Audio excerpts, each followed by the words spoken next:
Hello students, हमारा प्रश्नावली 6.3 का प्रश्न नंबर 7 है कि आकृति 6.38 में त्रिभुज ए बी सी के शीर्ष लंब ए डी और सी ई परस्पर बिंदु पी पर प्रतिच्छेद करते हैं। दर्शाइए कि त्रिभुज ए ई पी समरूप त्रिभुज सी डी पी, त्रिभुज ए बी डी समरूप त्रिभुज सी बी ई, त्रिभुज ए ई पी समरूप त्रिभुज ए डी बी और त्रिभुज पी डी सी समरूप त्रिभुज बी ई सी। अगर आप चैनल पर नए हैं तो चैनल को शेयर और सब्सक्राइब कीजिए। देखो, सबसे पहले हमें इसके अंदर एक त्रिभुज दे रखा है ए बी सी, जिसमें शीर्ष लंब बना हुआ है ए डी। शीर्ष लंब जो होता है वो त्रिभुज में एक शीर्ष से उसके सामने की भुजा पर लंबवत यानी कि 90 डिग्री के कोण पर खींची गई रेखा होती है। तो इसमें दोनों तरफ के कोण 90 के बनते हैं, क्योंकि ये बी सी एक रेखा है और एक रेखा के ऊपर बनने वाले कोण होते हैं रेखिक कोण युग्म। तो दोनों का जोड़ 180 होता है। ये लंब है तो इधर का कोण भी 90 का, इधर का कोण भी 90 का। तो सी ई भी इसमें एक शीर्ष लंब है, तो इसमें भी दोनों साइडों के कोण जो होंगे वो 90-90 डिग्री के होंगे। तो इसमें हमें सबसे पहले देखो त्रिभुज ए ई पी और सी डी पी समरूप करने हैं। तो त्रिभुज ए ई पी व त्रिभुज सी डी पी में, इन दोनों त्रिभुजों में अब यहाँ पर कोई भुजाओं की नाप तो दी नहीं हुई है, तो हम इसमें अनुपात तो निकाल नहीं सकते। तो केवल समकोण त्रिभुज है, इसलिए हम यहाँ पर कोणों की बात ही कर सकते हैं। ए ई पी त्रिभुज, ये त्रिभुज है ए ई पी, ई कोण 90 का है। और दूसरा त्रिभुज इसमें सी डी पी, ये इसमें सी डी पी। तो इन दोनों त्रिभुजों में ये इसमें डी का कोण 90 का, इसमें ई पर कोण 90 का, तो ये एक 90 वाला कोण इसमें बराबर आ गया। तो त्रिभुज ए ई पी और त्रिभुज सी डी पी में कोण ए ई पी बराबर कोण सी डी पी, क्योंकि प्रत्येक कोण 90 का है। अब इसको समरूप करने के लिए हमें इसमें एक कोण बराबर और करना पड़ेगा। तो इनके नाम में देखें तो यहाँ पर ए ई पी और सी डी पी, तो यहाँ पर पी पर बनने वाले कोण जो होंगे ना वो बराबर होंगे। अब हम ये देखते हैं कि पी पर जो कोण बन रहा है इसके अंदर तो ये बनेगा इधर और इसमें ये बनेगा, तो ये दोनों आखिर बराबर होंगे तो क्यों होंगे। ये मान लेते हैं कोण नंबर 1 है और ये वाला कोण 2 है। तो क्या कोण 1 और कोण 2 बराबर है? और बराबर हैं तो क्यों है? जब दो रेखाएं परस्पर प्रतिच्छेद करती है तो बनने वाले शीर्षाभिमुख कोण आपस में बराबर होते हैं। तो ये दोनों कैसे कोण होंगे? शीर्षाभिमुख कोण। अक्सर समरूप त्रिभुजों के अंदर जो शीर्ष में मिलते हैं, नाम मिलते हैं शीर्ष बिंदु, वहां पर बनने वाले कोण ही किसी न किसी कारणवश बराबर होते हैं। अगर कोई नहीं मिल रहा तो अन्य कोई कंडीशन हो जाती है। तो यहाँ पर हमारे पास में दो कोण बराबर आ गए, अतः कोण कोण समरूपता कसौटी से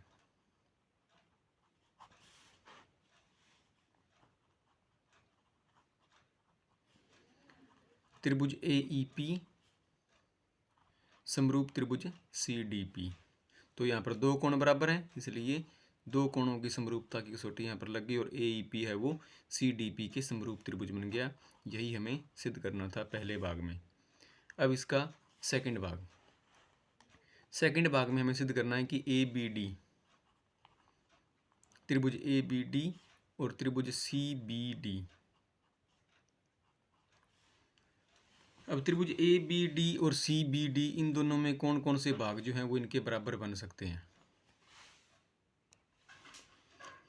त्रिभुज ए बी डी और सी बी ई, तो ए बी डी में हम देखें तो ये त्रिभुज हो गया ए बी डी, तो इसमें डी पर बनने वाला कोण है वो समकोण है। और दूसरा त्रिभुज इसमें है सी बी ई, तो सी बी ई, तो इसमें भी ई पर बनने वाला कोण बराबर है। तो ये जो कोण है यहाँ पर डी वाला वो इस ई वाले कोण के बराबर है, क्योंकि प्रत्येक कोण 90 का है।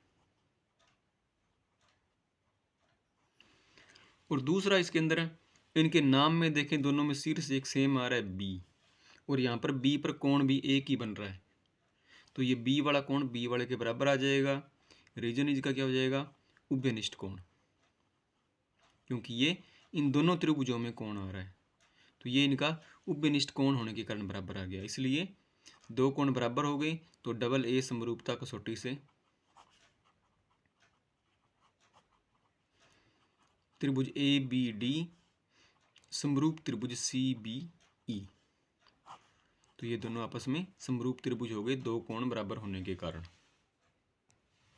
तीसरा प्रश्न हमारा है जिसमें त्रिभुज ए ई पी और त्रिभुज ए बी डी दे रखे हैं। तो त्रिभुज हमारा जो है ए ई पी, तो ये है त्रिभुज ए ई पी जिसमें ई वाला कोण 90 का है, और दूसरा त्रिभुज इसमें ए डी बी, तो ए डी बी इसमें डी पर बनने वाला कोण 90 डिग्री का है। तो ये एक तो ई वाला कोण है वो डी वाले के बराबर हो गया क्योंकि 90 के हो गए इसलिए। और एक इनके नाम में देखें तो दोनों के नाम में कॉमन शीर्ष आ रहा है ए, तो ये जो कोण बन रहा है यहाँ पर ए तक, ये कोण जो है वो इस त्रिभुज ए डी बी में भी आएगा और ए ई पी में भी आएगा। तो ये इन दोनों का उभयनिष्ठ कोण होने के कारण बराबर हो गया। तो कोण ए बराबर कोण ए, क्योंकि इन दोनों का उभयनिष्ठ कोण है। और दूसरा ये जो ए ई पी कोण है वो ए डी बी के बराबर है क्योंकि प्रत्येक 90 का है। कोण ए ई पी बराबर कोण ए डी बी, प्रत्येक कोण 90 का।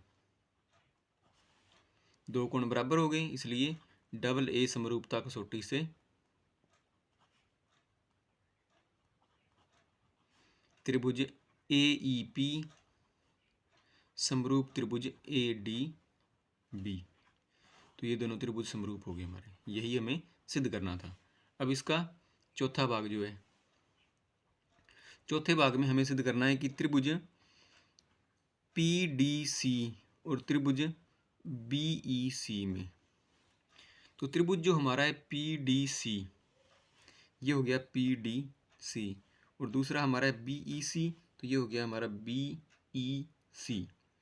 तो पी डी सी में डी कोण 90 का और बी ई सी में ई कोण 90 का, तो ये डी वाला और बी वाला कोण जो है, डी और ई वाला कोण आपस में बराबर आएगा यहाँ पर, डी और ई वाला, क्योंकि प्रत्येक कोण 90 का है। तो कोण पी डी सी बराबर कोण बी ई सी, प्रत्येक कोण 90 का। पी डी सी डी पर 90 का बन रहा है, यहाँ इसमें ई पर बन रहा है, तो P D C B E C के बराबर है, प्रत्येक कोण इसमें 90 डिग्री का है। एक इनके नाम में कॉमन शीर्ष आ रहा है सी, तो ये जो सी पर बनने वाला कोण है यहाँ पर, ये कोण पी डी सी में भी आ रहा है और इधर से बी ई सी में भी आ रहा है, तो ये इन दोनों का उभयनिष्ठ कोण हो जाएगा पी सी डी और बी सी ई, या सीधा ही आप लिख दो इसे कोण सी, तो कोण सी बराबर कोण सी, क्योंकि ये इन दोनों का उभयनिष्ठ कोण है, क्योंकि इन दोनों त्रिभुजों में ये सी पर एक ही कोण बन रहा है, तो सी बराबर सी, तो ये दोनों का उभयनिष्ठ कोण हो गया। इसलिए दो कोण बराबर हो गए, तो डबल ए समरूपता कसौटी से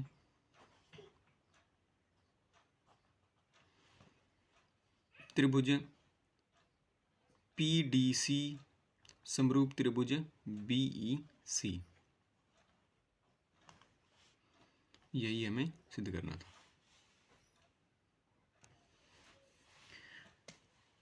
आठवां प्रश्न है हमारा कि समांतर चतुर्भुज ए बी सी डी की बढ़ाई गई भुजा ए डी पर स्थित बिंदु ई है और बी ई भुजा सी डी को एफ पर प्रतिच्छेद करती है, दर्शाइए कि ए बी ई समरूप त्रिभुज C F B.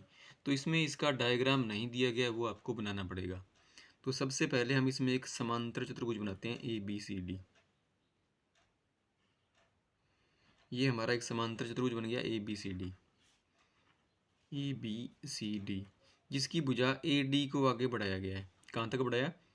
A D को बिंदु ई तक बढ़ाएंगे, तो यहाँ पर बिंदु आ जाएगा ई, और बी ई जो है, बी को हम ई से मिला देंगे, तो ये बी ई जो है वो सी डी को एफ पर प्रतिच्छेद करती है। तो आपको सिद्ध ये करना है कि A B E C F B के समरूप है, सी एफ बी के। अब इसमें ए बी सी डी क्या है? एक समांतर चतुर्भुज, और समांतर चतुर्भुज के सम्मुख कोण जो होते हैं वो बराबर होते हैं। तो ये वाला कोण जो है वो इस कोण के बराबर है, ए और सी समांतर चतुर्भुज के सम्मुख कोण होने के कारण। और ए बी ई में ये कोण आएगा एक, और सी एफ बी में ये वाला कोण आएगा। तो क्या ये दोनों कोण बराबर है? क्या कोण एक और कोण दो बराबर है तो क्यों? यहाँ पर ये दिया गया है कि ये ए बी सी डी एक समांतर चतुर्भुज है, तो समांतर चतुर्भुज की सम्मुख भुजाएं बराबर व समांतर होती है। तो ए बी और डी सी समांतर है, बी एफ एक तिर्यक रेखा है, तो एक तिर्यक रेखा के दोनों ओर बनने वाले जो एकांतर कोण होते हैं वो आपस में बराबर होते हैं, तो कोण 1 बराबर कोण 2 आ जाएगा। तो आप इसमें देखो कि त्रिभुज ए बी ई व त्रिभुज सी एफ बी में कौन कौन से भाग बराबर हैं और कारण। ए कोण जो है इसका वो कोण सी के बराबर है, कारण समांतर चतुर्भुज के सम्मुख कोण, समांतर चतुर्भुज के सम्मुख कोण ये हमेशा बराबर होते हैं। इसके अलावा कोण 1 बराबर कोण 2, ये एक कोण है वो 2 के बराबर है, यानी ए बी ई कोण जो है वो सी एफ बी के बराबर है। ये दोनों 1 और 2 एकांतर कोण है,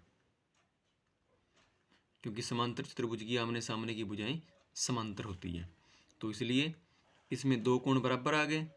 तो 2 कोण बराबर है तो डबल ए समरूपता कसौटी से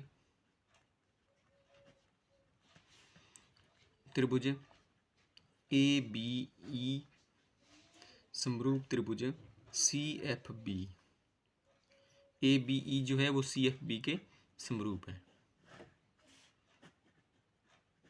यही हमें सिद्ध करना था।